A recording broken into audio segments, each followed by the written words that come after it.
Hey everyone, in this video I'll show you how to fix TikTok video under review problem.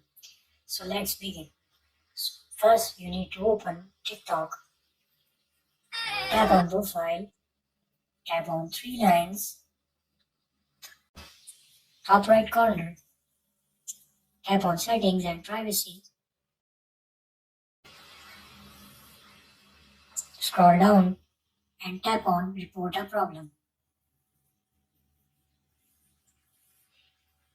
Now tap on feed and playback, tap on playing videos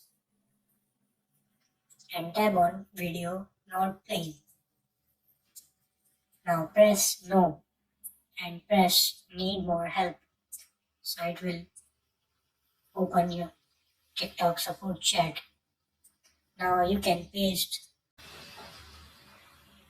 paragraph on this video.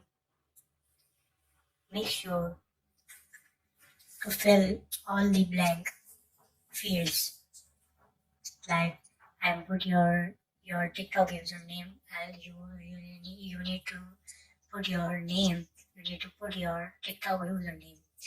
So and tap on save.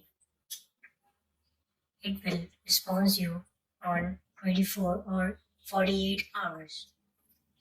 I'll put this paragraph on description. So that's how you can fix TikTok video under review problem. That's it about the video. If this video helpful, please subscribe, like and share.